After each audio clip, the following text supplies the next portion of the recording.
Untuk mengetahui tipu daya setan dan iblis dalam menyesatkan manusia, serta mengetahui cara menghadapi tipu daya tersebut, menjadi penting untuk kita sama-sama kita ketahui, sehingga kita mampu terhindar dari tipu daya tersebut. Di antara pintu-pintu dan cara setan menyesatkan manusia, yang perlu kita waspadai adalah Al-Muluk Ruqyah, sehat jiwa taqwallah.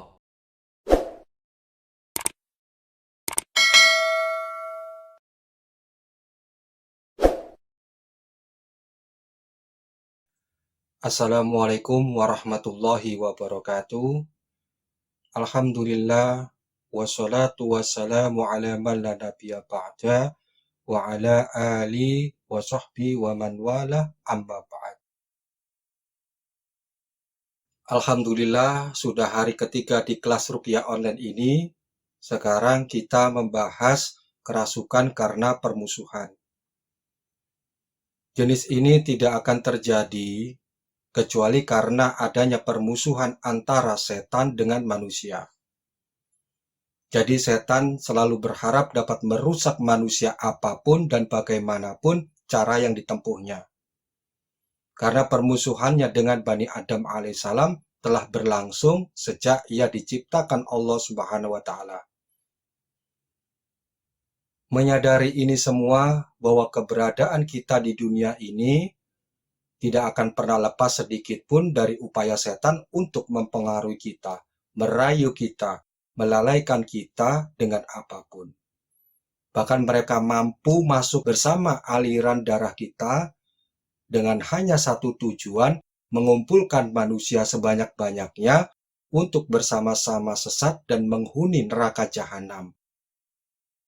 Untuk mengetahui tipu daya setan dan iblis dalam menyesatkan manusia, serta mengetahui cara menghadapi tipu daya tersebut, menjadi penting untuk kita sama-sama kita ketahui, sehingga kita mampu terhindar dari tipu daya tersebut.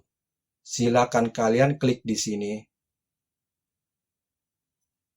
Di antara pintu-pintu dan cara setan menyesatkan manusia, yang perlu kita waspadai adalah pertama, pintu subhat dan syahwat.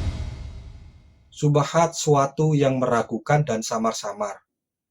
Sedangkan syahwat dorongan hawa nafsu, maka dari sinilah setan akan semakin kuat menggoda. Kemudian setan menghembuskan bisikan dan rayuannya. Setan akan terus membujuk sehingga seakan membuat hati menjadi tenang untuk melakukan hal perbuatan tersebut. Bahkan setan telah menghembuskan subhat dan syahwat ini itu sejak awal permusuhan dengan Nabi Adam alaihissalam.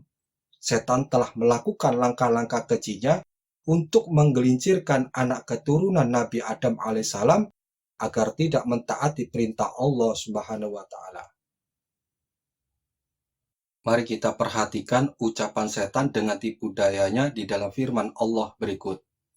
Fawaswasa lahuma syaitanu liyubdiya lahuma min sawatihima wa qala ma nahukuma rabbukum an hadhihi syajarati illa an takuna malakaini aw takuna minal khalidin wa qasamahuma inni lakuma laminan nasihin fadallahuma bikhurur. Maka setan menggoda mereka berdua untuk menampakkan kepada keduanya apa yang tertutup dari mereka, yaitu auratnya. Dan setan berkata, Tuhan kamu tidak melarangmu dari mendekati pohon khuldi, melainkan supaya kamu berdua tidak menjadi malaikat atau tidak menjadi orang yang kekal dalam surga. Dan setan bersumpah kepada keduanya, sesungguhnya saya adalah termasuk orang yang memberi nasihat kepada kamu berdua. Maka setan membujuk keduanya dengan tipu daya. Dari ayat ini dapat kita petik satu pelajaran penting, bahwa setan mempermainkan kecenderungan manusia tersembunyi. Manusia yang ingin kekal, diberi umur yang panjang.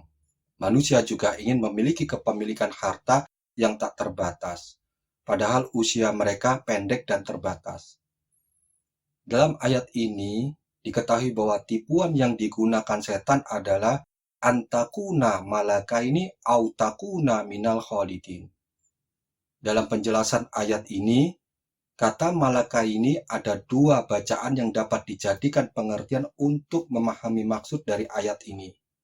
Bacaan pertama adalah malikaini, yaitu huruf lam dibaca kasroh yang berarti dua orang raja, yakni raja dan ratu. Bacaan ini dikuatkan oleh nas lain dalam surat Toha, Ya Adamu hal adullaka ala syajaratil khuldi wal mulkil la yabla. Maukah aku tunjukkan kepada kalian berdua kepada pohon keabadian, yaitu khuldi dan kerajaan yang tidak akan punah. Atas dasar ayat ini, maka tipuan setan adalah kekuasaan yang abadi dan umur yang kekal. Keduanya merupakan syahwat atau kecenderungan yang paling kuat dalam diri manusia.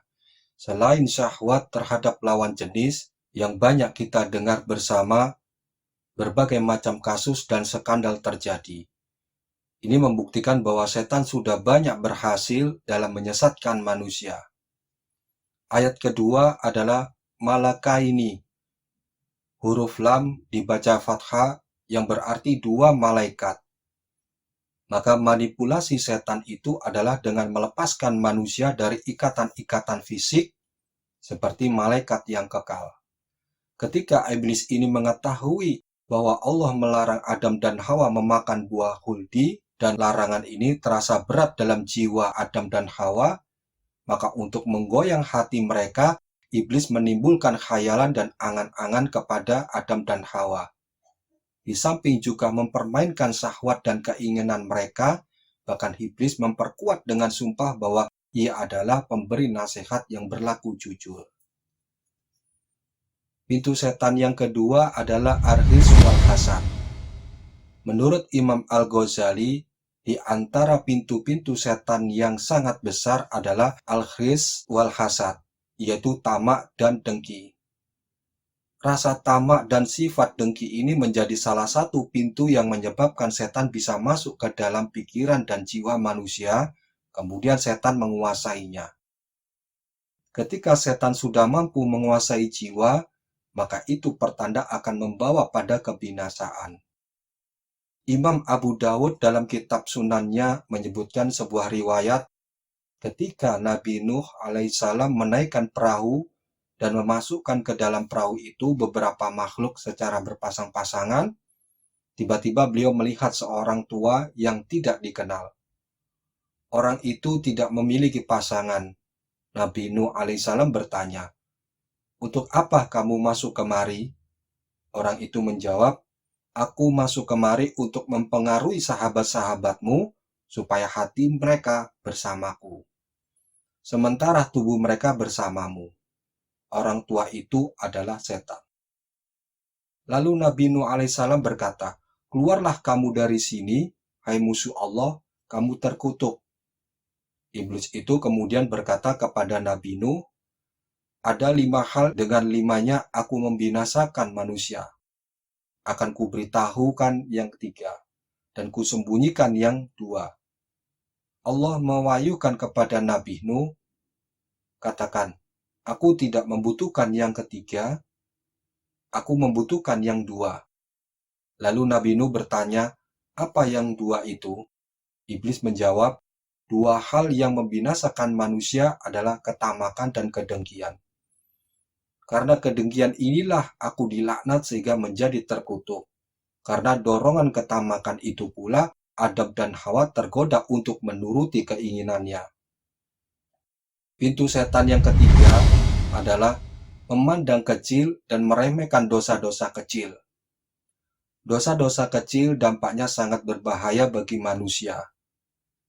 Seorang yang menganggap dosa kecil suatu perbuatan dosa, maka dengan demikian setan akan selalu menjadikan orang tersebut meremehkan dosa-dosa kecilnya, sehingga dia akan terus-menerus melakukannya dan dosa itu akan membinasakannya.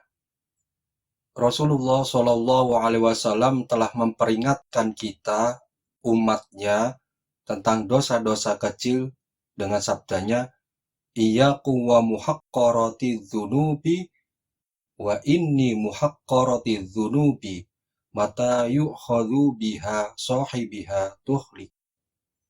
Jauhilah dosa-dosa dan sesuatu yang dianggap dosa kecil. Karena dosa-dosa kecil itu ketika dilakukan seseorang, maka ia akan membinasakannya. Saudaraku yang dirahmati Allah Subhanahu wa Ta'ala, dosa yang kita anggap kecil itu adalah celah setan masuk pada diri manusia untuk menutup dengan hal biasa. Tanpa terasa, padahal dosa-dosa kecil itu akan membinasakannya.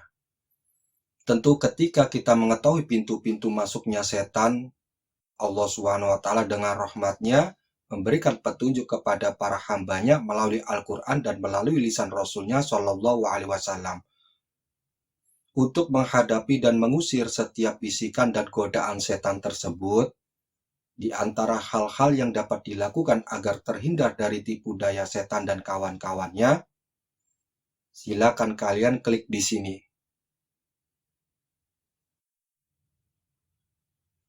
Adapun gejala-gejala yang timbul kerasukan karena permusuhan adalah 1. Sulit mau menerima kebenaran Al-Quran. 2. Hubud dunia, cinta dunia. 3. Memutarbalikkan kebenaran. 4. Suka mengadu domba. 5. Berpura-pura dan ketakutan yang tidak wajar. 6. Perasaan benci terhadap orang beriman kepada Allah di sekitar kita dan banyak keraguan. 7. Hobi bermaksiat. 8. Sering pusing, bukan pusing biasa yang dikenal oleh medis. 9. Perasaan gelisah yang menyesak dada pada malam hari. 10. Mimpi yang menakutkan dan mengejutkan saat jaga atau saat tidur.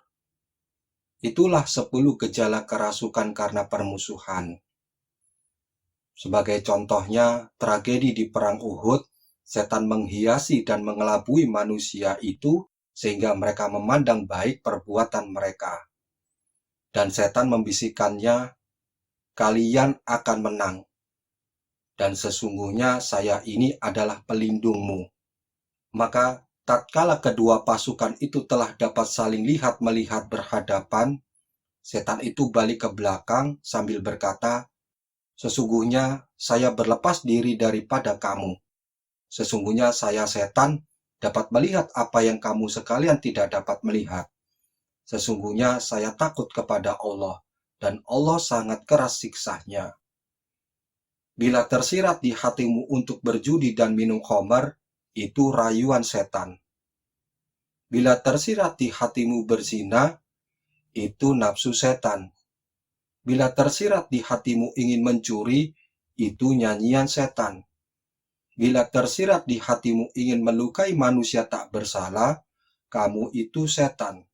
Maka waspadalah pintu masuknya setan melalui pori-pori Anda.